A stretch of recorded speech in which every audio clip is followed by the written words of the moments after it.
Orang Muslim takut mati atau enggak nih? Hah? Orang Muslim kalau mati kemana? Semua itu kan sudah innalillahi wa inna ilaihi raji'un itu tadi itu Oh, itu kan hanya yang Anda kata-kata. sebutkan itu tadi. Iya. Apa artinya itu? Ya seperti itu. Memang ya semua dari Allah akan kembali ke Allah gitu. Iya. Berarti manusia emang dari Allah di dalam ajaran Muslim. Ya iya yang surga kan ciptaan Tuhan. Rohnya itu kan nggak mati. Sama. Setahu saya Meng, ya, setahu saya Pak Madura hmm, ya, orang hmm. Muslim itu kan diciptakan, malaikatnya disuruh Allah mengambil tanah dari bumi, dan malaikat yang meniupkan roh. Bahkan roh Ah, itu mulai dari kepala ke tubuh baru ke kaki. hmm, Jadi tidak hmm. ada, setahu saya, di dalam ajaran Muslim itu Allah menciptakan manusia kun payakun. Nggak ada loh Pak Madura. Loh itu kan ini prosesnya. Jadi Iya, semua itu enggak, malaikat itu kan atas perintah siapa? iya. Itu Kalau bentuk misalkan gini ya, misalkan kayak hmm, presiden. hmm, Presiden kan yang berkuasa. Jadi presiden itu berhak memerintah siapa aja kan hmm. gitu. Tapi kalau Bapak bilang kun payakun kan bukan begitu penciptaan manusia, tapi malaikat disuruh diambil tanah dari bumi dari berbagai jenis. Iya kun, fayakun, Tapi maka tidak, ada. Itu kan tapi nggak ada kun fayakun. payakun Pak. Kalau bisa Pak, Bapak tunjukkan dulu Pak di mana kun payakun waktu penciptaan manusia itu. Kan kalimat kun fayakun itu juga kan proses. Kun, jadilah itu kan. Nah, iya maksud Belum, aku. belum jadi itu. Maka fayakunu maka jadi. Di situ kan mengandung proses. Seperti di dalam Islam Hmm, diajar seperti ini misalkan. Tuhan menciptakan dari apa ya, dari tanpa ayah tanpa ibu. Tuhan juga menciptakan dari ayah dan ibu. Tuhan juga menciptakan dari ibu aja gitu, seperti itu kan ciptaan Allah, Tuhan juga, tapi berproses di sini kan gitu tapi kan. kan berarti gini Pak, berarti kitab Bapak Quran yang sempurna itu harus disempurnakan oleh penjelasan Bapak supaya saya mengerti. Ya nggak Oh, apa-apa Pak. sebenarnya bukan penjelasan saya, itu berdasarkan kan Al-Qur'an ini apa secara garis besar saja gitu. Artinya ibarat surat gitu loh. Ibarat surat eh, apa seperti undang-undang dasar gitu ya. Itu kan penjelasannya berada di lain. Jadi hanya apa ya garis besar aja penjelasannya itu dijelaskan oleh berdasarkan hadis, juga berdasarkan apa ya, ya disitulah hadis dan Al-Quran. Makanya pedoman pedoman di dalam Islam itu ada dua dasar, yaitu Al-Quran dan hadis gitu. Oh, begitu Pak ya. Terus kalau dari tanah kembali ke tanah, innalillahi wa inna ilaihi, dari Tuhan kembali ke Tuhan. Boleh Bapak sebutkan kepada saya siapa orang Muslim yang sudah masuk masuk surga Pak? Sejak zaman baginda sudah ada enggak? Nah, kan gini, proses masuk surga neraka kan manusia ini semuanya Hmm. itu di alam barzah. Yang disebut barzah ini adalah antara dunia, alam dunia dan alam dan akhirat itu. Itu ini masih perjalanan ini itu. Kan Oh, begitu. Perjalanan manusia itu pertama itu dari manusia itu hidup di dalam rahim, misalkan 9 bulan lamanya gitu. Itu proses, belum ada di dunia. Semua manusia pasti melewati hal itu kan gitu. Terus hmm. kemudian berada di alam dunia. Ini berapa tahun lamanya. Nah, ini sampai menunggu ajal. Ada yang 100 tahun di dunia ini. Terus berjalan lagi menuju yang disebut dengan barzah, pemisah antara dunia dan akhirat ini. Nah, setelah itu nanti nanti itu baru ada hari kebangkitan gitu loh. Nah, di situ ada proses pengadilan. Nah, setelah itu baru menuju ke surga atau neraka, kan gitu. Tapi kalau di Proses. dalam kitab Bapak yang aku baca, semua manusia Hmm. ditetapkan untuk masuk neraka dulu, Pak. Bapak sudah baca ayat ya selanjutnya 72-nya. Pak Dom, bisa tunjuk Pak Dom? Silakan tunjukkan ayatnya. Ayat surat berapa yang Anda tanyakan? Bapak lah Aku yang lagi kasih makan. tahu. Ini lagi makan, ini jadi diskusi Apa ayat berapa? makanan. Ayat berapa? Aduh. Itu yang Muslim masuk neraka itu semua. Aku lupa itu. Oh, saya harus buka buku ini. Kalau gitu tunggu, saya pergi dulu ke kamar sebelah.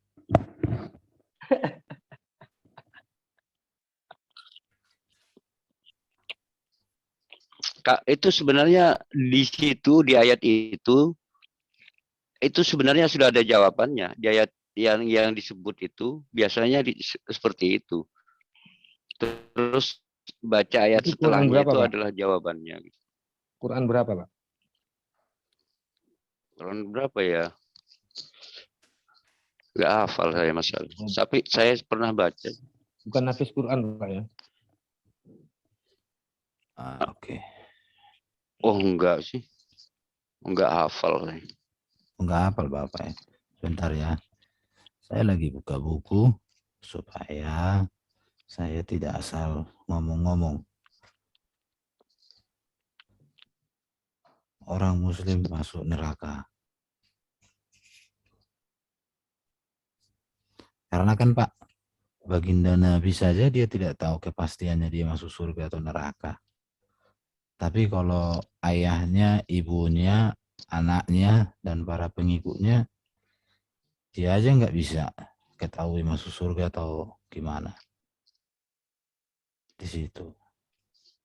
Iya. Makanya saya tanya Iya kan. tadi. Iya kan soalnya gini ya. Orang itu kan perjalanan manusia itu kan nggak tahu. Misalkan sekarang kamu pasti masuk surga, misalkan gitu ya. Itu kan pendapat pribadi. Ternyata besoknya dia tuh ingkar, kan nggak tahu manusia apa yang akan terjadi pada anak itu, kan gitu. Ya kalau ngomong hari ini A, besok ngomong C, berarti pelin-pelan Pak. Apakah mungkin wahyu Allah itu pelin-pelan? Loh, enggak gini loh. Kamu misalkan gini ya, kamu ini umur 60 tahun gitu ya. Ya. Iya. Kamu ini misalkan yang pada saat ditanyakan kamu ini umurnya masih umur 15 tahun misalkan ya. Nah, pada saat umur 15 tahun, apakah anakmu ini akan masuk surga misal? Kamu belum tahu kan? Kalau kamu memastikan, oh anak saya pasti masuk surga, berarti kamu berdusta. Soalnya apa? Masih ada 45 tahun ke depan yang akan dijalani oleh anak Anda. Siapa tahu misalkan di akhirnya setelah Anda berkata sekarang anak Anda jadi apa, pindah agama dan seterusnya. Ini kan nggak tahu perjalanan hidup yang akan datang, gitu loh. Namanya manusia kan nggak tahu. Pak Dom, dibuka dulu Pak Dom. Quran surat Maryam 19, surat 19, 7172.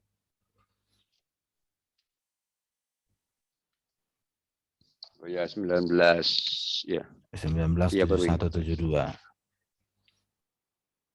Nah, 19, 71. Kemudian kami akan dan tidak ada, sebentar Pak, saya bacakan. Atau Bapak yang bacakan boleh. Dan tidak ada seorang pun di antara kamu yang tidak mendatanginya neraka. Hal itu bagi Tuhanmu adalah suatu ketentuan yang sudah ditetapkan. Kemudian kami akan menyelamatkan orang-orang yang bertakwa dan membiarkan orang-orang yang zalim di dalam neraka dalam keadaan berlutut. Jadi orang bertakwa sama orang zalim sama-sama masuk neraka, Pak. Loh, kami akan menyelamatkan orang-orang yang bertakwa, ya, dan membiarkan di sini kan tidak menyelamatkan, membiarkan orang-orang yang dolim kan gitu. Oke. Nah di sini kalimat mendatangi ini, kalau masuk itu kalimat mendatangi ini kan ini wariduha, ini mendekati. Kalau masuk neraka itu kalau dalam bahasa Al-Quran itu dukhul, dakholan nar itu masuk. Menggunakan kalimat dakholah itu, Mas. Nah, di sini tidak menggunakan kalimat dakholah. Jadi mendekati. Ibarat gini ya. Saya itu misalkan gini, rumah kamu di Semarang ya. Tapi saya bukan. ini tujuan Berarti kalau mendatangi seperti penjelasan Bapak, berarti ayat 72 jadi bentrok, Pak. Mengapa? Karena di ayat 72 dikatakan, kemudian kami akan menyelamatkan orang-orang yang bertakwa. Nah, di sini kan ada proses di sini. Iya. Kan ada yang artinya, istilah. Artinya gini, Pak. Yang di atas yang Bapak tadi mendatangi itu bukan mendatangi, tapi masuk. Cuman bedanya orang yang bertakwa yang masuk itu kemudian bukan masuk. Kalau masuk itu dakholah. Ini kemudian kami akan menyelamatkan. Di sini sudah mendatangi, kemudian diselamatkan, Pak. Iya. Dan membiarkan. Jadi orang bertakwa sama orang zalim sama-sama masuk. Putus-putus suara Bapak itu, Pak. Putus-putus suaranya.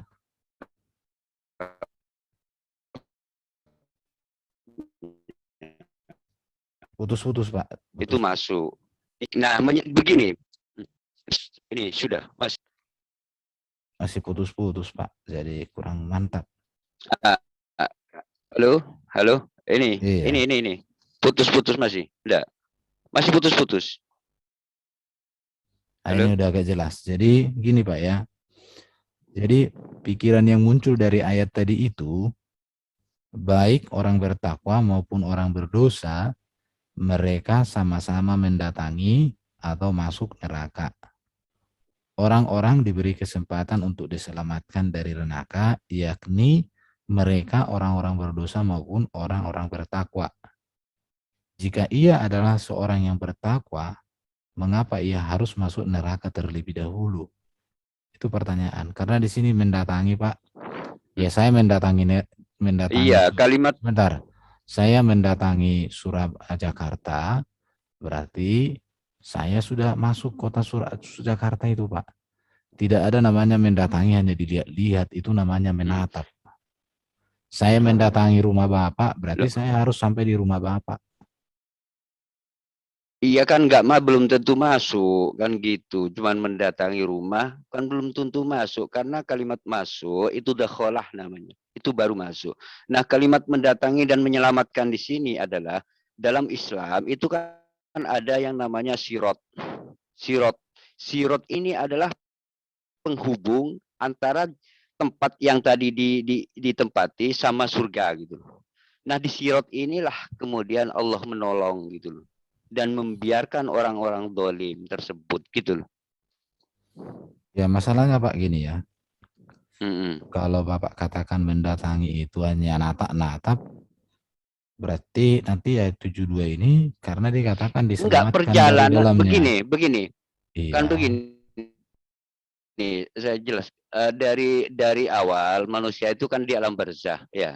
Alam barzah ini antara dunia dan akhirat. Kemudian orang itu dibangkitkan, diproses pengadilan. Terus kemudian manusia ini digiring. Apakah dia itu kemudian di situ itu ada sebuah jembatan yang menghubungkan ke surga kan gitu. Dan dia jalan itu satu-satunya menuju ke surga, dia itu melintasi neraka gitu. Artinya di atas jembatan itu gitu loh.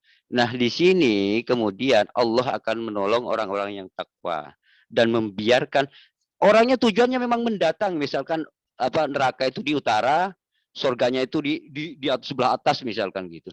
Nah, disitulah namanya melewati utara itu satu-satunya jalan ke surga itu gitu loh. Disebut sirot. Berarti orang yang sudah masuk neraka itu masih bisa keluar, Pak ya? Kalau di dalam Islam itu kan gini, selama orang itu akan dihukum sesuai dosa yang ia kerjakan. Kalau selama hidupnya tidak bertobat, maka dia akan dihukum dengan setimpal dengan perbuatannya gitu. Tapi masalahnya Pak, di dalam Quran sendiri dikatakan orang-orang yang berdosa kekal di dalam azab neraka jahanam. Surat 47 ayat 7. Tidak ada orang yang Sebentar musyrik. Pak. Bukan Pak. Ini coba Pak Domba dibuka dulu Al-Zukhruf 43 74.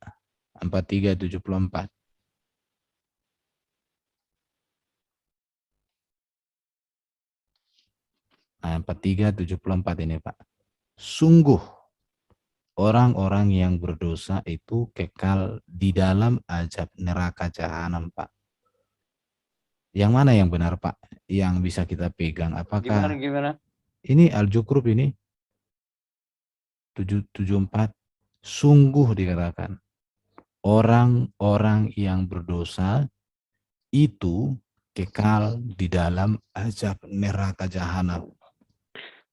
Ini kan berbicara tentang penduduk surga dan penduduk neraka gini.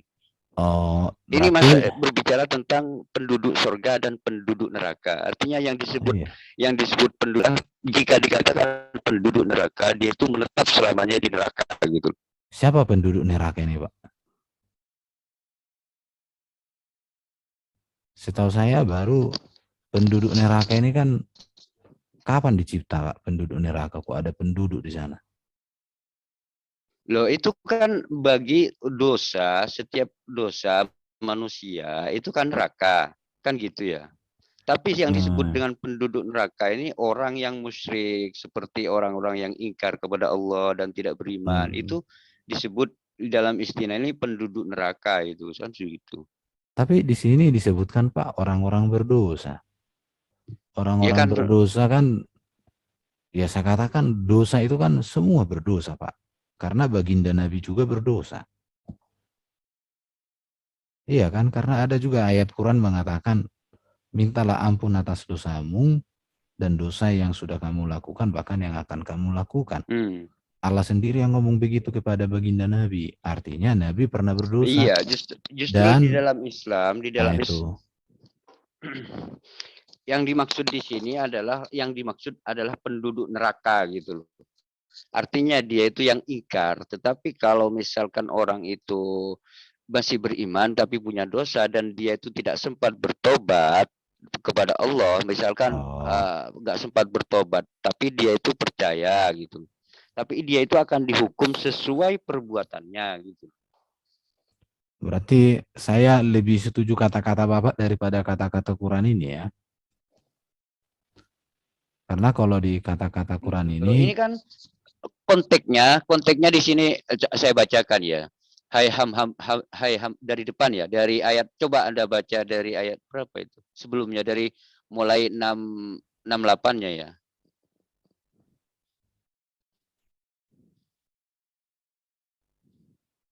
ya, malah di sini disebut wahai hamba-hambaku, tidak ada ketakutan bagimu pada hari itu dan tidak pula kamu bersedih hati. Yaitu orang-orang yang beriman kepada ayat-ayat kami dan mereka berserah diri. Ayat 70 Pak Dom. Ya, terus. Masuklah kamu ke dalam surga, kamu dan pasanganmu akan bergembirakan.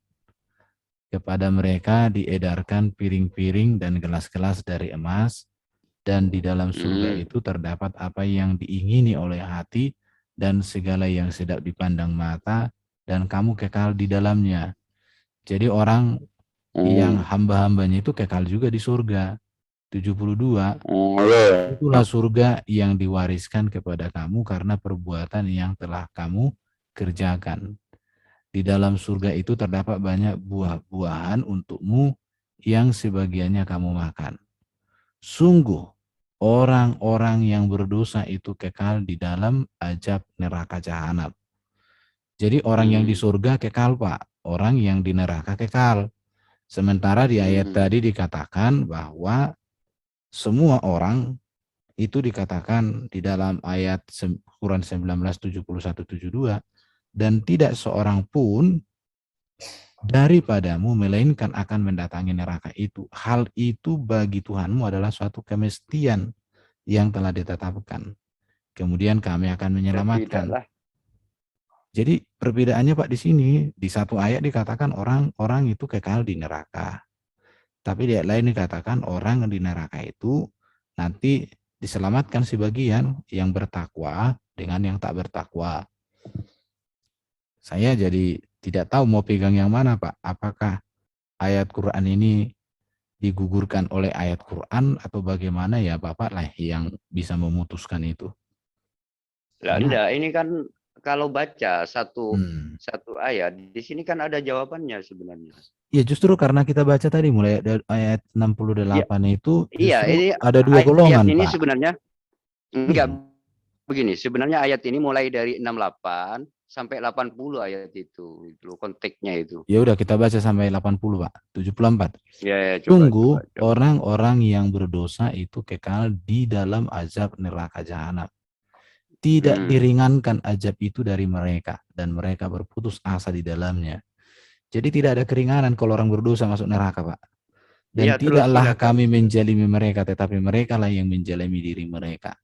Dan mereka berseru, wahai malaikat Malik, biarlah Tuhanmu mematikan kami saja. Dia menjawab, sungguh kamu akan tetap tinggal di neraka ini. Terus 78. Ya, terus. Sungguh kami telah datang membawa kebenaran kepada kamu, tetapi kebanyakan di antara kamu benci kepada kebenaran itu.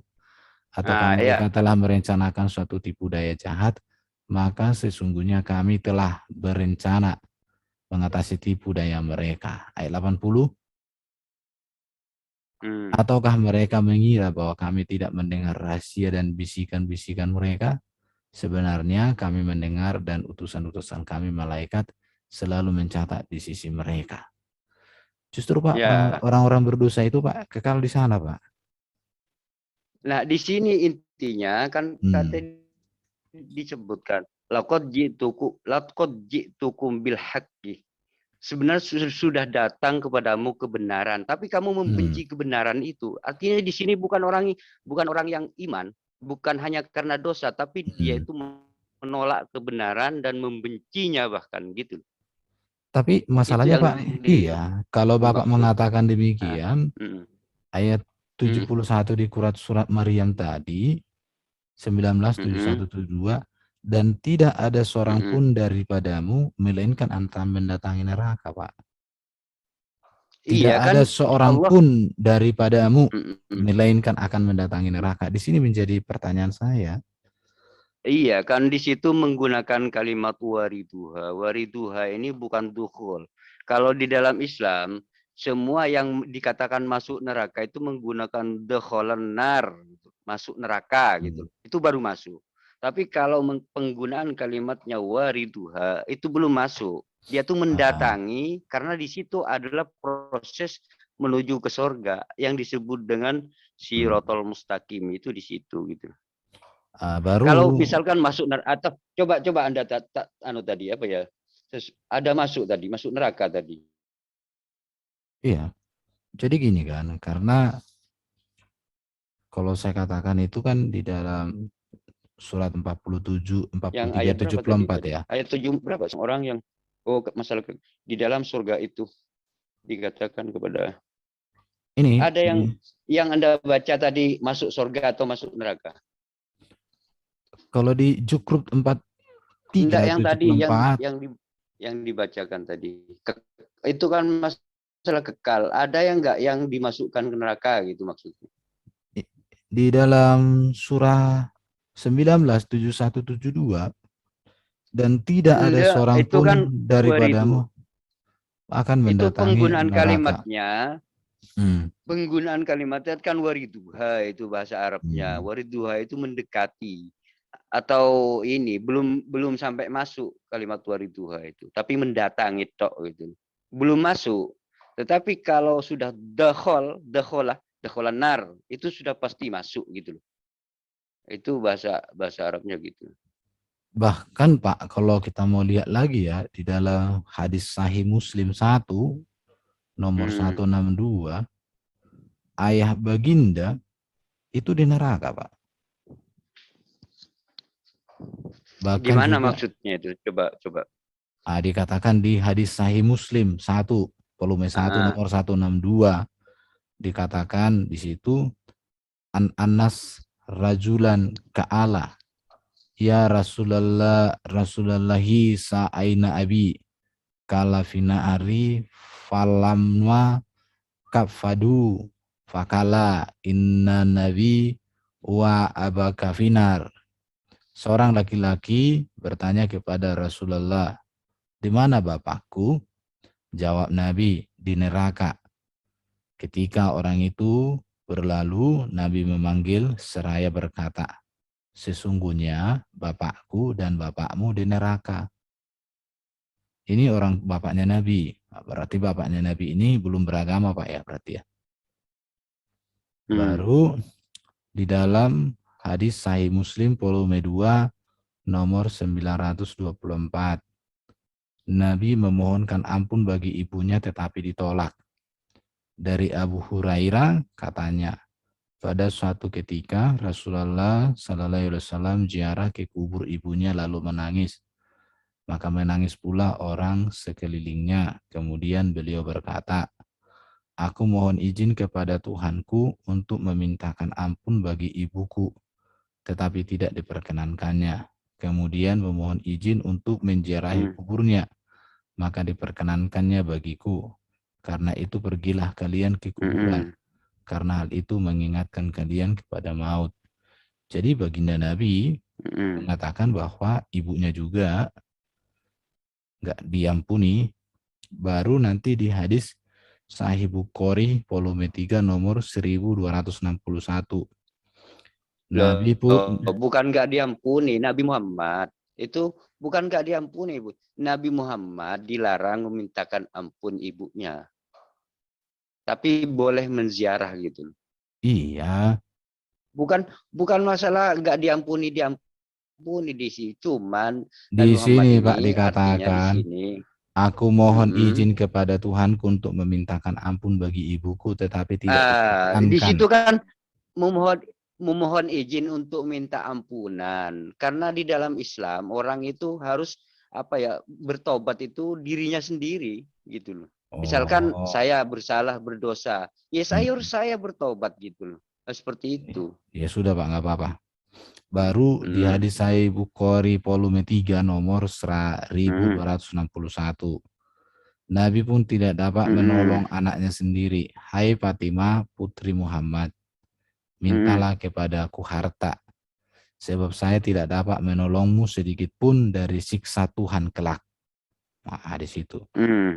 Baru hadis Sahih Iya, itu Muslim memang benar. 1 nomor 164. Hai Fatimah putri Muhammad, aku tidak berkuasa apa-apa untuk membelamu sekalipun di hadapan Allah, karena itu kecuali sedikit harta yang kumiliki, mintalah kepadaku jika kamu membutuhkan.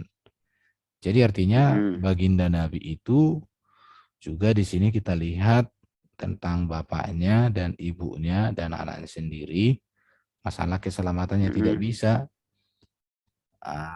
Jadi tapi kalau orang Muslim kan menyandingkan kalimat syahadat dengan nama Muhammad. Ya kalau baginda Iya Muhammad, kan di konteksnya di situ.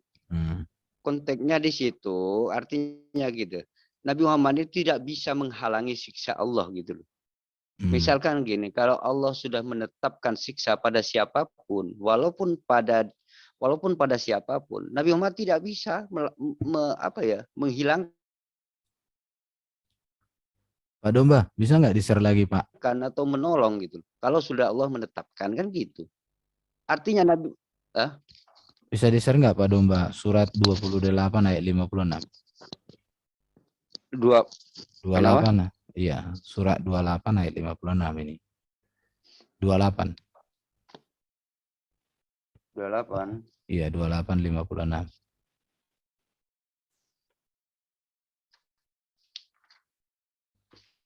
Sungguh engkau Muhammad tidak dapat memberi petunjuk kepada orang yang engkau kasihi, tetapi Allah memberi petunjuk kepada orang yang Dia kehendaki, dan Dia lebih mengetahui orang-orang yang mau menerima petunjuk. Jadi baginda Nabi itu tidak dapat memberi petunjuk, Pak. Tapi hanya Allah. Ya, iya, inilah yang disebut dengan hidayah. Oke. Yang disebut petunjuk itu kan hidayah. Jadi Iya. siapapun manusia ini tidak bisa memberikan hidayah kepada orang lain. Jadi hidayah itu hak prerogatif Allah gitu. Artinya begini, manusia ini cuma berusaha memberikan arah, misalkan gini, memberikan arahan atau memberikan pandangan kepada manusia. Nah, dia mau menolak atau tidak itu urusan Allah. Jadi kita ini sebagai manusia tidak bisa memaksa dia, oh kamu harus ini, tidak. Jadi urusan Allah sama dia gitu. Jadi manusia ini cuma berusaha gitu loh. Hasilnya Allah yang menentukan, itu maksudnya. Karena kan kalau saya membaca ini, Pak, sungguh engkau Muhammad tidak dapat memberi petunjuk kepada orang-orang yang kau kasihi. Tetapi Allah memberi petunjuk kepada orang-orang yang dia kehendaki. Dan dia lebih Iya, mengetahui orang-orang yang mau menerima petunjuk. Jadi sebenarnya baginda Muhammad itu nggak bisa buat apa-apa untuk orang yang dia kasihi. Hanya Allah. memang di sini. Tapi makanya yang saya tanyakan, kalau memang baginda tidak bisa memberi petunjuk, hanya Allah, mengapa orang Muslim itu menyandingkan nama Muhammad ini dalam kalimat syahadat? Loh, Apa kan nggak karena bisa? syahadat itu. Iya, apakah nggak bisa hanya aku percaya kepada Allah saja? Mengapa harus ada Nabi? Karena Nabi sendiri kan nggak bisa beri petunjuk. Masa kita bersaksi lagi? Nah, Iya. Nabi Muhammad itu kan cuman begini. Nabi Muhammad kan cuman menyampaikan firman Allah. Bukan Oh, ucapan, bukan dari kehendak Nabi Muhammad sendiri. Apa yang Nabi Muhammad ucapkan itu dari Allah. Jadi Nabi Muhammad ini cuma menyampaikan kepada orang itu, tugasnya kan gitu. Menyampaikan. Jadi dia itu, Nabi Muhammad tidak boleh memaksa orang itu memberikan, kamu harus ikut, tidak bisa gitu. Jadi semua itu hak Allah. Orang itu diberi hidayah, diberi petunjuk atau tidak, itu terserah, itu hak Allah gitu. Nabi Muhammad cuma menyampaikan gitu aja. Siapapun, kalau Anda mau silahkan, kalau tidak mau silahkan gitu. Ini kan Nabi Muhammad tidak bisa memberikan petunjuk, kamu harus begini, tidak bisa gitu. Jadi dia itu oh. cuma menyampaikan aja Nabi Muhammad gitu loh. Seperti itu. Jadi hanya Ini namanya menyampaikan ya. hidayah. Yang disebut hidayah ini, Nabi Muhammad tidak bisa memberikan hidayah walaupun kepada orang yang dicintai sekalipun. Misalkan gini, misalkan pamannya Nabi Muhammad yang disebut Abu Jahal misalkan. Abu Jahal ini kan pamannya dia itu. Iya. Abu Jahal atau siapa gitu. Nah dia itu misalkan Nabi Muhammad kan cinta ke Abu Jahal, cuman Abu Jahal memusuhinya. Nabi Muhammad itu sayang sama keluarganya Abu Jahal. Tapi dia itu walaupun dia itu sayang, tidak bisa Nabi Muhammad itu memberikan petunjuk kepada dia. Yang memberikan hidayah itu adalah Allah semuanya. Nabi Muhammad cuma menyampaikan kepada Abu Jahal bahwa inilah hak yang hak gitu. Sehingga Nabi Muhammad dimusuhi, ingin dibunuh dan seterusnya gitu. Nah, seperti itu oleh pamannya sendiri gitu. Tapi pertanyaan Nah, saya Pak seperti itu. begini kan, kalau memang Nabi Muhammad ini, bagindanya Bapak ini, tidak memberi petunjuk, mengapa dikatakan barang siapa ingkar kepada Allah dan kepada nabinya, maka dia kekal di dalam api neraka. Kalau Muhammad tidak memberi petunjuk, Iya. mengapa harus kalimatnya barang siapa yang mendurhakai Allah dan Rasulnya dan melanggar ketentuan ini, saya akan memasukkannya ke dalam api neraka, sedang ia kekal di dalamnya, dan baginya siksa yang menghinakan. Kalau memang baginda ini tidak bisa memberi petunjuk, mengapa dikatakan siapa menyangkali dia? Orang dia nggak bisa kasih petunjuk, Pak. Iya, kan Petunjuk gini. aja dia nggak bisa Nabi Muhammad, kasih. Tapi kalau iya kan disangkali kok begini masuk ya. neraka, Pak? Iya kan begini. Nabi Muhammad kan cuman menyampaikan firman dari Nah, Allah, bukan berdasarkan kemauannya sendiri, ya. Tapi ya, walaupun Nabi Muhammad menyampaikan, nah, tidak bisa Nabi Muhammad itu memberikan sebuah hidayah kepada orang lain, tidak bisa. iya, Hidayah itu maksud petunjuk namanya. yang maksud satu, kenapa tidak langsung dikatakan barang siapa menolak Allah, menolak firman-Nya yang disampaikan, maka dia kekal di neraka. Tapi di sini barang siapa mendurhakai Allah dan Rasulnya. Mengapa pakai kata dan? Heeh. Lah Seolah-olah iya kan, Allah dan Rasul itu dibuat setara loh Pak, kalau dan. loh enggak, kan Rasul itu utusan, enggak setara. Kalau orang itu mengerti, paham, yang paham tentang kalimat Rasul, ini enggak setara loh ya. Soalnya apa? Yang menyampaikan firman Allah adalah Rasul gitu. Yang sehingga sampai kepada saya ini yang menyampaikan siapa? Rasul. Kalau saya menolak Rasul, berarti kan menolak Allah gitu loh, Pak. Karena Oh, Rasul itulah yang menyampaikan, karena Rasul itulah yang menyampaikan kepada saya gitu. Jangan menolak kalimat kata-kata dari seorang Rasul, firman Allah yang melalui Rasul. Orang yang Gini, Pak. menolak dia berarti sudah menolak Allah gitu loh, Pak. Gini Pak, Nah, yang seperti itu. diikuti itu, ya kan, firman yang disampaikan atau yang menyampaikan, yang wajib diikuti itu. Kenapa, Pak? Yang diikuti itu atau yang Firman, wajib diikuti itu firman yang disampaikan atau yang menyampaikan firman itu. firman yang menyampaikan Nabi Muhammad itu kan utusan Allah ya. Dia itu Iya. menyampaikan dan memberikan pemahaman kepada Iya. orang bagaimana firman ini gitu. Yang disampaikan Ya, kan firman itu kan secara garis besar. Ya. Iya, Nah, secara garis besar. Ya Pak, menurut Bapak kan Begini. firman yang disampaikan itu kan firman Allah kan? Benar?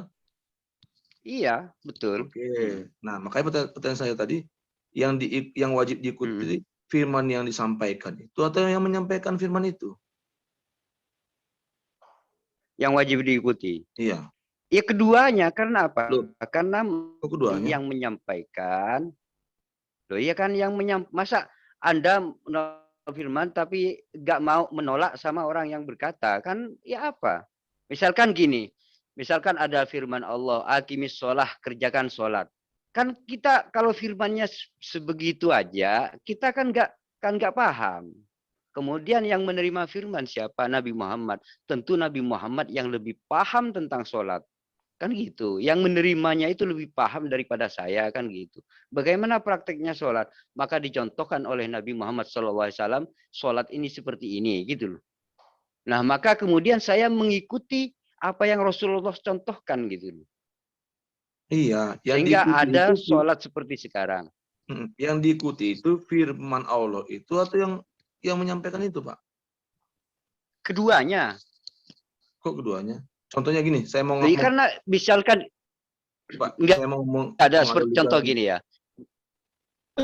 Enggak, gini loh. Sebentar. Gini. Misalkan ada firman Allah, kerjakan sholat gitu. Kan kita nggak tahu caranya sholat gimana. Soalnya firmannya cuma tertuliskan seperti itu toh. Ya. Kalau Anda menolak Rasul, berarti cara-caranya Anda tolak gitu. Nah, karena yang lebih paham tentang mengajarkan kerjakan sholat. Gini, Pak, yang mengajarkan cara sholat itu Allah atau baginda? Ya Allah lah yang memberi pemahaman kepada Nabi Muhammad tentang firman itu. Nah itu kok jadi malah kok bukan malah ada dua yang harus diikuti. Nah itu ibarat gini ya. Ibarat gini, saya ini misalkan gini, menulis surat kepada Anda ya. Ya. Terus melalui utusan saya misalkan gini. Saya ini cuman mengatakan begini, ikutilah peraturan gitu loh. Seperti itu. Ya, sedangkan pemahaman itu saya beri, iya, Anda tahu enggak aturan apa yang harus diikuti? Tahu enggak? Padahal tulisannya ikutilah atur. Iya, suratnya itu cuman begini. Mas Bro, ikutilah aturannya ya, gitu. Anda kan nggak tahu aturan mana yang harus Anda ikuti. Tapi saya memberi penjelasan begini. Saya memberikan penjelasan kepada utusan saya. Aturan yang harus dia ikuti itu seperti ini ya, gitu. Kemudian dia itu yang menerima surat dari saya ini paham betul aturan apa yang harus diikuti, gitu. Kemudian surat itu disampaikan kepada Anda, kan gitu. Bapak lihat foto profil saya. Lihat foto profil saya enggak? Ya. Itu Dr. Ahmad Rafiq dari UN Sunan Kalijaga, Jogja. Beliau menjadi pembicara dengan Pak Bambang Nursena dan Raffi Yaakob tadi siang di sebuah webinar menyatakan bahwa sholat Di mana? itu Tadi siang? dengan Tadi Bambang siang? Nursena dengan Raffi Loh, Yaakob. Bambang Nursena Ini terus. pernyataan dari Pak Dr. Ahmad Rafiq ya. Beliau menyatakan bahwa sebelum Isra Mi'raj bahwa Nabi Muhammad itu sudah bersolat. Bukan ke situ, jangan ke situ dulu. Jangan ke situ dulu, Bro. Tadi dulu bukan. Mengklaim. Jangan lari dulu Terus? lah. Yang ini dulu, yang ditanya Pak Bagus tadi sangat bagus. Jadi sebenarnya yang diikuti. Sebenarnya dia mengklaim bahwa sholat itu memang istilahnya bukan dari siapa-siapa gitu. Karena begini, ketika Dr. Ahmad Rafiq ini pun ditanyai begitu, dia menyatakan memang sholat itu berasal dari tradisi Yahudi. Nanti kita bahas. Dia menyatakan begitu. Bro, kita bahas nanti sholat bukan, belum itu dulu. Tadi gini Pak, kenapa saya tanyakan gitu Kembali ke Pak? topik dulu. Contohnya gini, kayak pendeta, ya, kalau di kita kan pendeta menyampaikan firman Tuhan, ya, maka yang wajib kami ikuti itu firman Tuhan yang disampaikan itu, bukan pendeta. Iya, misalkan gini, ketika ada kalimat sujud di dalam Bible, misalkan gini, ketika ada kalimat sujud di dalam Bible, tanpa tahu praktek yang Yesus lakukan, bagaimana Anda tahu bagaimana caranya sujud? Jadi gini, sebentar. Tentunya Pak, tunggu dulu. Ya. Tentunya dalam aturan itu sudah dijelaskan Pak. Gitu. Oh, itu kan makanya yang disebut kitab firman Tuhan itu menjelaskan secara garis besar gitu. Loh. Kalau perinciannya tentu saja itu bukan rinciannya. Misalkan gini ya. Berarti ketika Allah menyampaikan firman-Nya nanggung-nanggung dong, tidak sempurna dong. Loh, enggak nanggung, memberikan penjelasan kepada Nabi Muhammad sehingga Nabi Muhammad itu menjelaskan tentang apa itu sujud, apa itu sholat dan seterusnya gitu. Iya. Kan Pak, semua pengetahuan itu begini. Dari mana baginda tahu? Semua. Ya, dari mana baginda tahu sujud? Oke. Sholat itu begini, aturannya begini. Kalau bukan Allah yang menyampaikannya. Benar ya, Pak? Iya, ya, saya tahu kan pemahamannya. Misalkan gini. Misalkan gini. Kan yang disebut firman Allah ini adalah seperti sholat gitu ya. Kemudian Allah memberikan penjelasan tentang sholat gitu. Artinya memberikan pemahaman kepada Nabi Muhammad, memberikan pemahaman tentang firman yang difirmankan itu gitu. Nah, pemahaman itu apa aja, Pak? Contohnya kalau contohnya Bapak tadi mencontohkan sholat. Jadi ketika Allah seperti gini ya. Sholat, seperti gini Allah ini apa yang dikatakan oleh Allah? Iya, begini ya. Ketika misalkan gini, orang itu menerima perintah sholat gitu. Allah ini memberikan pemahaman ketika firman itu diterima gitu. Apa itu isinya? Isinya membicarakan tentang bagaimana prakteknya itu ditanamkan di dalam hatinya Nabi Muhammad SAW. Gitu. Bagaimana? Jadi Allah menyampaikan firman kepada baginda tentang bagaimana cara sholat kan? Oke. Nah. Jadi Pak, logikanya kan yang kita ikuti kan firman yang disampaikan Allah kepada baginda. Bukan bagindanya. Iya, tentang sholat. Iya. Jadi gini, kan Nabi Muhammad, sebentar Pak Hasan. Yang ditanyakan sama Pak Christian Crusader. Seperti misalkan sebentar. Undang-undang dasar gitu loh ya. Iya. Yang ada di undang-undang itu secara garis besarnya aja. Oke. Kan gitu. Oke. Saya setuju dengan logika Bapak. Saya sedikit ya. Yang kita ikuti undang-undang yang dirumuskan oleh DPR atau kita ikuti DPR-nya, Pak? Itu yang ditanya sama Pak Bagus tadi. Yang kita ikuti DPR-nya atau yang kita ikuti adalah undang-undang yang sudah diundangkan. Yang diikuti itu yang Bapak paham. itu, bentar. Yang diikuti Bapak itu Nabi Muhammadnya atau firman Allah yang disampaikan oleh Nabi Muhammad? Itu begini, ketika firman itu berbicara sholat, maka jangan dulu lari ke sholat. Firman yang disampaikan yang Bapak ikuti atau Nabi yang menyampaikan itu yang Bapak ikuti? Iya, Nabi itu mengikuti firman, gitu. Nabi itu mengikuti firman tuh Allah, gitu loh. Sehingga sebentar. Harus, Nabi itu mengikuti firman Allah, kemudian Bapak ikut kepada Nabi. Ketika begitu. Firman, misalkan gini, saya tadi itu. Misalkan gini, ketika Nabi mengatakan sholat ini adalah firman Allah, gitu loh ya. Maka kita lihat sholatnya itu seperti apa, gitu yang dimaksud ayat ini, gitu loh. Sholat itu yang diikuti, bukan Nabi ke barat ikut ke barat, ke timur ikut ke timur, bukan itu. Oke. Berarti sekarang kita bahas sholat, Pak, ya. Maksudnya, ketika firman itu berbicara tentang sholat, enggak begini loh. Ketika firman itu berbicara tentang sholat, maka bagaimana Nabi Muhammad mempraktikkan sholat itu yang diikuti, bukan Nabi Muhammad ke barat ikut ke barat, Nabi ke timur ikut, bukan mengikut seperti itu maksudnya, gitu loh. Jadi ikuti firman makanya pertanyaan tadi berarti sudah terjawab, Bapak jawabnya bersayap. Pertanyaannya tadi, Bapak ikut firman yang disampaikan oleh Nabi atau ikut nabinya?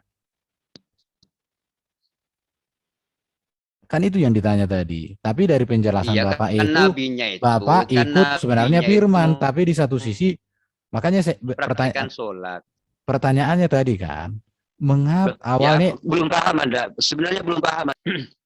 Begini, maksud saya gini, firman itu kan bicara sholat misalkan, sholat ya.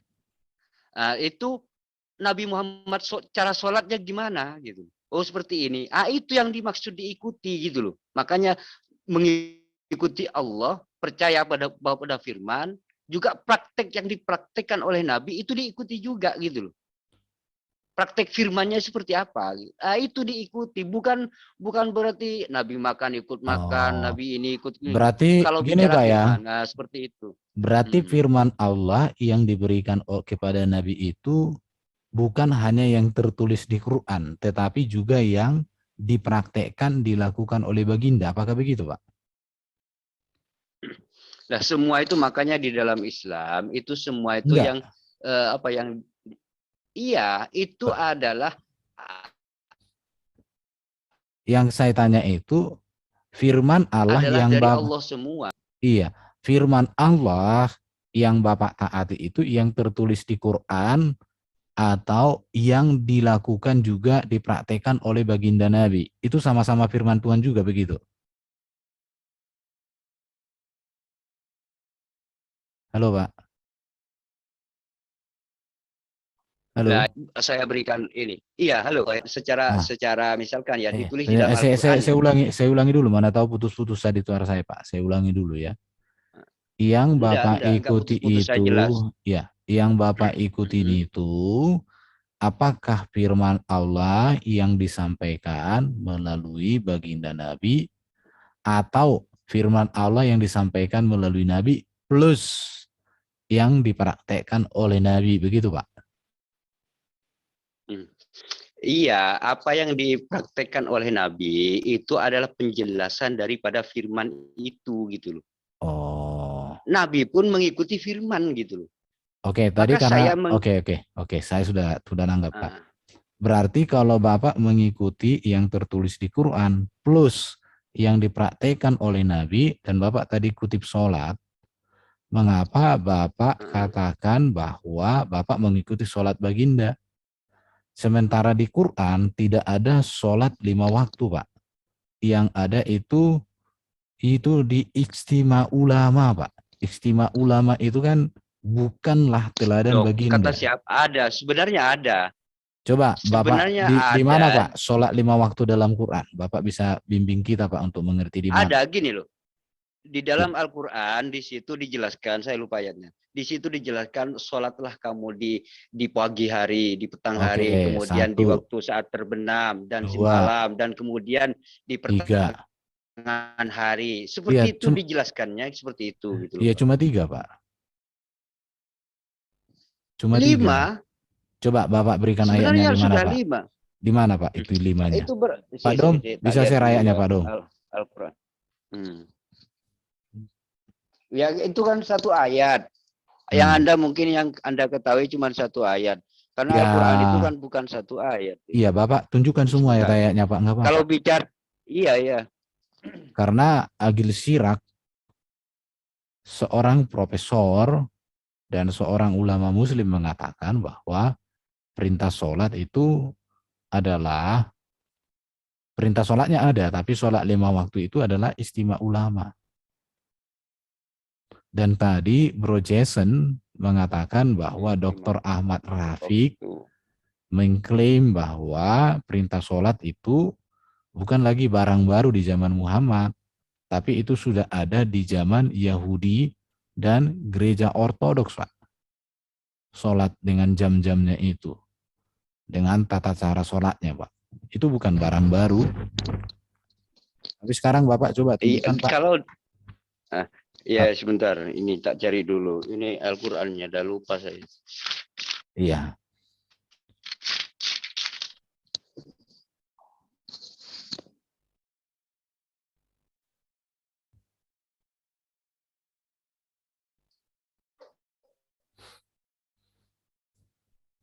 Oke, Pak, supaya Bapak mencari dulu. Jadi Bikinlah olehmu. Ini satu pertama ya, surat Al-Isra ayat 78. coba Pak Domba, bisa Pak Domba? Saya lihat laptop nggak bisa.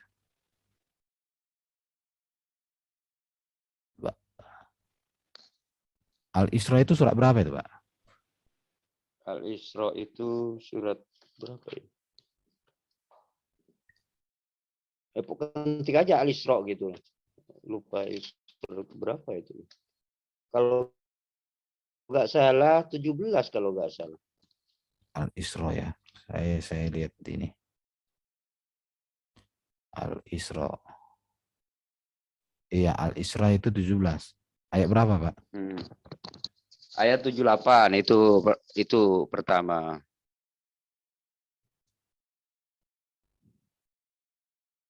Oke, 78 ya. Saya baca juga. Dikatakan, Baca silakan. dirikanlah sholat dari sesudah matahari tergelincir sampai genapnya malam. Artinya sore kan? Ya, dan tergelincir. Iya. Subuh 2. Sesungguhnya salat subuh itu disaksikan oleh malaikat. Ada 2 di sini, Pak. Sesudah matahari 3 ini, Pak. 3 ini. Tergelincirnya matahari ini Pak dasar itu, Pak. Tergelincirnya matahari sampai gelapnya malam, Pak. Artinya di antara tergelincir sampai gelap itu. Kan itu, gini, dirikanlah olehmu sembahyang ketika gelincir matahari. Ya, 100 kali sholat. Kalau seperti ketika gelincir, Pak. Sehingga waktu gelap malam itu 1. Hingga, Pak, sampai gelap malam loh. Bukan sampai. Ini 1 kalimat. Bapak bisa mulai tergelincir. Pertama begini, Pak, bicara tergelincir. Waktunya itu hingga ini ada waktu lagi ketika mengatakan hingga ini, Pak, gitu loh. Iya, kalau seperti itu cara menafsirkannya, Pak, bukan hanya 2 ini. 30 kali pun bisa, Pak. Karena tergelincir sampai Pak. Dengarkan, Pak, ya. Dirikanlah sholat dari sesudah matahari tergelincir sampai gelapnya malam. Jadi matahari tergelincir itu kan petang, mau gelap sampai gelap. Itu kan satu waktu, Pak. Artinya berada di antara matahari tergelincir dan gelap. Itu sebenarnya pemahaman kalimatnya. Tapi kalau Bapak bilang berikan di antara itu masih ada, ya 5 kali pun bisa, Pak, di situ sholat di antara jam itu. Enggak, gini loh. Di sini seperti itu, dengerin. Di sini kan berbicara gelincir pertama ya. Ketika gelincir, masalahnya, Pak, tergelincirnya matahari 1. Tidak terus ada kemudian di sini. Yang kedua, waktu gelap gitu loh. Tidak ada di sini, Pak, dikatakan waktu gelap itu, Pak, jam 12 malam pun gelap. Jam 3 dini hari pun gelap. Jam 9 pun gelap. Makanya dari situ Ya, di situ dipraktekkan oleh Nabi Muhammad. Jadi gini, kalau Bapak analisa katanya, Pak. Kemudian hal itu sebentar, kan bisa penafsiran yang bermacam-macam. Iya, makanya Nabi Muhammad mempraktikkan hal itu gitu loh. Karena Nabi Muhammad Bapak, yang menerima firman gitu loh. Jadi gini, kalau seperti pemahaman Bapak itu sampai gelapnya malam, sampai jam 3 pagi Pak masih gelap. Jam 3 pagi itu masih gelap. Iya, jadi berarti sholat itu mulai dari mau gelap sampai gelap malam, artinya ya 100 kali pun bisa sholat. Berhubung, iya, betul. Berhubung penafsiran manusia akan seperti itu, maka Nabi Muhammad mempraktikkan gitu loh, agar supaya tahu tentang firman ini gitu loh. Jangan lari dulu Pak. Kalau saya melihat di dalam ayat ini, sebentar ya, kita baca ya. Iya. Dirikanlah salat dari sesudah matahari tergelincir sampai gelapnya malam. Ini satu kalimat, Pak. Satu kalimat. Artinya satu. Itu penafsiran Anda. Ya, terus. Ini kan tidak ada. Dan, ini baru dua, Pak. Dan dirikan pula salat subuh. Di sini ada kata dan. Itu menunjukkan ada dua. Kecuali kalau kalimatnya dirikanlah salat sesudah matahari tergelincir dan sesudah matahari hingga Pak, hingga waktunya matahari, itu Pak, sampai itu berbicara waktu Pak, dari pagi hingga waktu gelap malam. Saya kasih kata sampai ini sama Bapak malam gitu loh. Saya pergi ke Surabaya, saya pergi dari Surabaya ke Madura dari jam 3 sampai dengan jam 6. Itu satu waktu Pak, satu waktu dalam satu peristiwa. Iya, satu waktu, tapi itu, intinya apa? Itulah arti sampai di sini, Pak. Bapak ini, misalkan gini, saya itu makan, ya, misalkan perjalanan saya tuh 10 jam ya. Misalkan dari anggaplah dari sini dari Surabaya Jakarta gitu loh ya. Ya. Saya mulai dari Surabaya itu apa intinya makan ini. Saya mulai Surabaya sampai Jakarta gitu loh, Pak. Kira-kira Bapak di Surabaya makan, di Jakarta makan enggak? Ini kan bicara tentang waktunya, Pak. Waktunya itu, Pak. Di sini kan gini, tapi makannya 2 kali gitu loh, Pak. Oke. Surabaya makan, Jakarta makan. Ini gitu. Oke, saya ikuti Bapak itu. Berarti ini 2 ya. Tergelincir matahari dan gelapnya malam dan subuh. Baru 3, Pak. 2 lagi di mana, Pak? Iya. Nanti sebentar lagi saya cari dulu.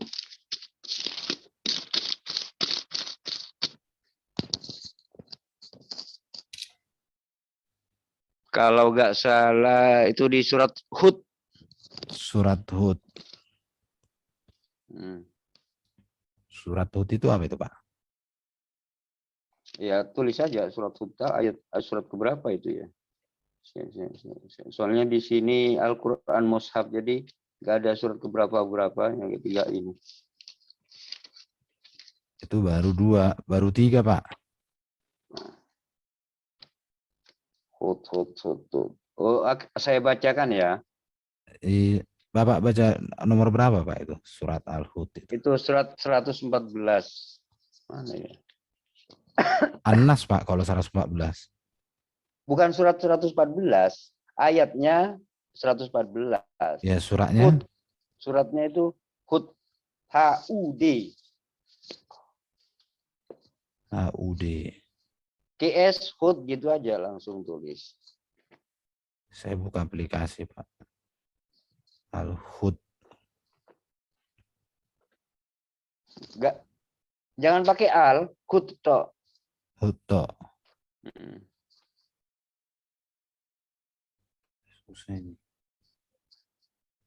Hud, oke. 114 ya. Nah, silakan baca. Nah, saya baca ini. 114.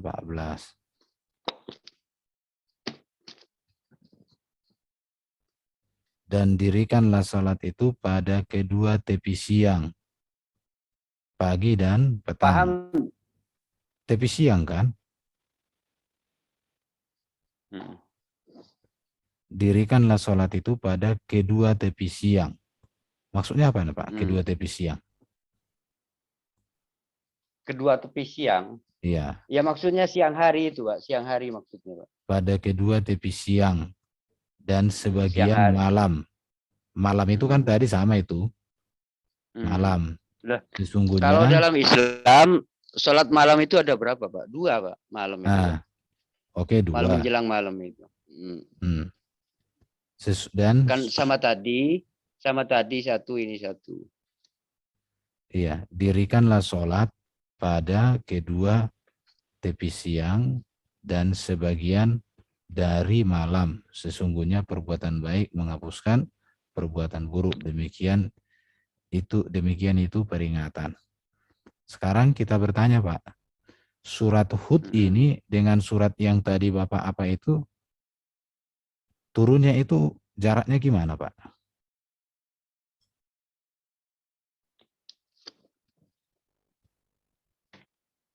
Kenapa? Surat Hud dengan surat yang pertama tadi Bapak kutip itu turunnya gimana, Pak? Surat Hud. Turunnya gimana? Iya, maksud aku. Maksudnya turunnya gimana? Kan Al-Quran kan turun kan, Pak, tidak sekali turun, Pak. Ada jenjang waktunya. Iya. Nah, mana lebih dahulu turun surat Hud dengan surat yang tadi itu? Masalah dulu atau endaknya itu saya kurang paham ya. Itu merujuk kepada asbabun nuzulnya nanti. Nah, di sini masalahnya di sini kan kan gini ya. Awalnya yang disebut dengan misalkan turun ayat gitu. Kadang-kadang ayat itu tidak diperintahkan. Tidak menuju kepada sebuah perintah gitu. Tapi ketika surat itu sudah lengkap, maka kemudian diperintahkan kepada Nabi, kan gitu. Ada yang seperti itu gitu. Misalkan gini, ketika ada anggaplah satu ayat gitu loh, turun kepada Nabi misalkan gitu. Ini kan masih 1 ayat, ya. Juga kemudian ayat berikutnya diturunkan. Ini kan sudah 2 ayat. Ini waktunya sudah tahu Nabi Muhammad kan gitu, misalkan gitu ya. Terus kemudian Allah memberikan perintah bahwa harus mengerjakan sholat seperti di dalam kisah Isra Mi'raj gitu, seperti itu. Yang pertama tadi di surat mana Bapak tadi itu? Ini kan Hud, surat Hud. Kemudian ya tadi surat apa lupa juga sih. Ya. Kalau nggak salah Al-Isra apa gitu. Bentar. Pertanyaan Al-Isra saya. Kayaknya tadi. Ya. Dari kedua surat ini yang pertama kali turun itu yang mana, Pak? Nah, itu kalau dalam masalah turun yang pertama kalinya itu saya kurang paham. Karena begini, Pak ya. Pertanyaan saya gini mana kan. yang lebih dulu? Ini tadi dikatakan itu di surat 17, dikatakan itu surat 17 ayat 78, dirikanlah sholat dari sesudah matahari. Surat 17 itu Al-Isra. Kemudian surat Hud 11. Yang saya tanya itu surat Hud dengan surat 11 ini, 17 dan 11 ini turunnya sama-sama atau jauh, Pak, jaraknya? Kalau masalah sama-sama atau jauh, itu saya kurang paham ya. Tapi yang jelas misalkan gini, ketika ada perintah misalkan Nabi Muhammad SAW diperintahkan misalkan turun 3 ayat misalkan ya, 3 waktu gitu ya, misalkan gitu ya. Diperintahkan kepada Nabi sholat 3 waktu. Ya itu yang Nabi kerjakan gitu. Firman yang 3 waktu. Misalkan gini, sholat itu kemudian esensi pertanyaan saya bukan ke situ, Pak. Yang saya tanya, kedua surat yang Bapak tunjukkan ini turunnya kapan? Turunnya kapan itu, Pak? Turunnya surat itu. Kapan? Nah, masalah asbabun masalah apa ya? Turunnya kapan, tanggal berapa, hari apa? Saya kurang paham masalah itu. Gitu. Paling tidak yang mana duluan, Pak? Tapi yang jelas ya tentang yang mana duluan, turunnya kapan, jam berapa itu saya kurang paham gitu. Atau hari apa, jam berapa, atau mana duluan. Bukan begitu. Bukan masalah jamnya, Pak. Artinya gini. Berapa artinya gini, nanti Bapak bisa cari, Pak. rentan waktu turunnya surat 17 dengan surat 11 ini berapa lama? Karena setahu saya, Isra Mi'raj itu kan peristiwa yang terjadi satu kali, walaupun nanti kalau kita pelajari itu kan itu peristiwa mimpi. Kalau ayat ini turun di waktu yang berbeda, berarti nanti berkaitan dengan Isra Mi'rajnya, Pak. Kok bisa ayatnya ini turun berbeda sementara Isra Mi'raj peristiwa terjadi satu kali saja? Nah, kalau masalah misalkan gini, kok bisa waktunya berbeda sementara Isra satu kali kan gitu ya? Iya. Nah, itu kan misalkan gini, Nabi Muhammad ini belum misalkan gini, belum artinya belum diperintahkan untuk mengajarkan ke orang-orang misalkan gitu ya.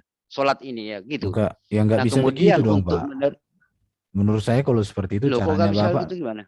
Karena peristiwa Isra Mi'raj itu kan terjadi dalam satu peristiwa, Pak. Masa wahyunya kemudian turun lagi di tempat Iya, Nabi? makanya. Berarti Isra Mi'rajnya nanti jadi dipertanyakan, Pak. Saya. Karena kan gini, surat Hud dengan surat apa ini Al-Isra ini kan turun di waktu yang berbeda. Di situ turun di waktu yang berbeda dan sama-sama perintah tentang sholat. Sementara peristiwa Isra Mi'raj itu kan terjadi dalam satu peristiwa. Mengapa bisa perintah untuk sholat itu turun di waktu yang berbeda, sementara Isra Mi'raj itu adalah satu peristiwa? Berarti Isra Mi'rajnya itu, nah, iya, makanya itu yang saya jelaskan. Iya, Isra Mi'rajnya itu berarti bukan peristiwa yang tuntas, Pak, nantinya. Mengapa turun ayat yang... Nah, itu yang saya jelaskan gitu loh. Sebentar. Itulah yang saya jelaskan. Sebentar, supaya Bapak nanti bisa... Itu, gitu. Supaya Bapak bisa menjelaskan kan begini. Isra Mi'raj kan peristiwa yang terjadi dalam satu peristiwa. Dan itu berbicara seluruh detail tentang sholat 5 waktu. Namun, mengapa ayat Quran ini diturunkan di waktu yang berbeda, mengisahkan satu peristiwa yang sama? Seharusnya kan turun sekaligus, lengkap semua, Pak. Tapi kok bisa diturunkan berbeda-beda ayatnya, padahal peristiwanya terjadi satu kali? Ya ini menjadi pertanyaan juga, Pak, buat saya. Nah, iya, ibarat gini ya, saya ini menuliskan surat pada Anda, misalkan gini ya, logikanya ya, saya soalnya waktunya ini tidak paham masalah ini kapan waktu turunnya dan ini kapan waktunya. Tetapi begini, menurut pemahaman saya pribadi ini ya, bukan karena saya tidak tahu waktunya kapan gitu loh. Surat Al-Isra dan Al-Hud ini diturunkan, apakah berselisih 1 hari atau berapa hari, saya nggak tahu itu ya. Maka ibarat gini, ketika saya memberikan surat kepada Anda, misalkan gini, 1 kali, terus kemudian memberikan surat lagi, surat biasa kepada Anda tulisan 2 kali. Kemudian setelah Anda menerima 2 kali misalkan, maka saya panggil Anda, suruh ke sini. Nah, semuanya itu saya ajari Anda tentang praktiknya gitu. Maksud aku, Pak, Bapak berarti belum menangkap yang saya maksud itu.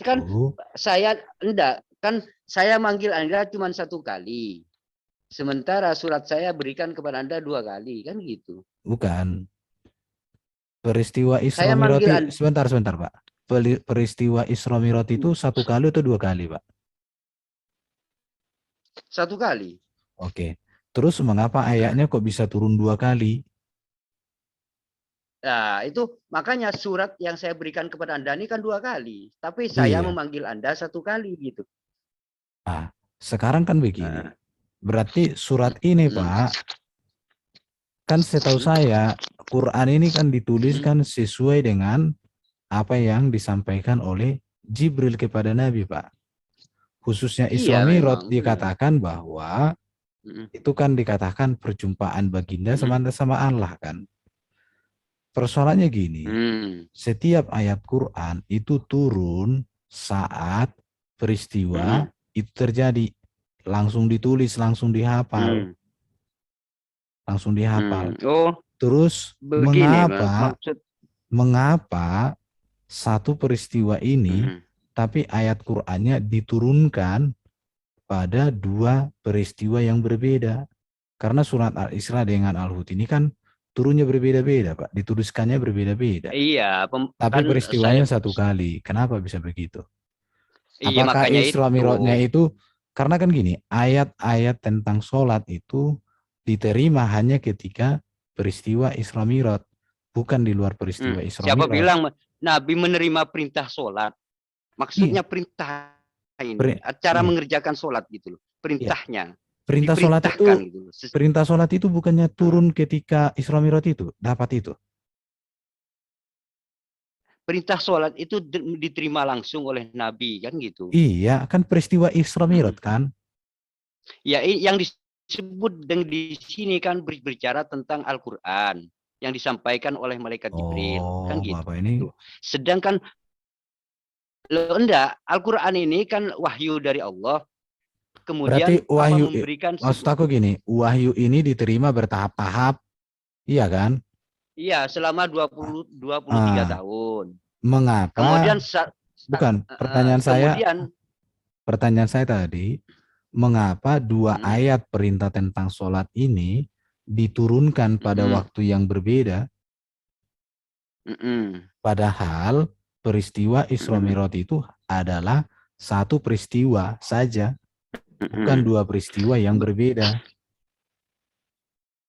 Iya, begini loh. Ketika pahami dulu Anda ya.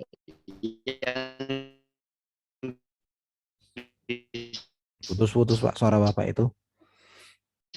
Ini sudah malam Pak, mungkin nanti Bapak besok lah. Al-Quran, Al-Quran ini disampaikan oleh begini. Malam Kan ini, begini. Pak. Udah dini hari nih, istirahat lah.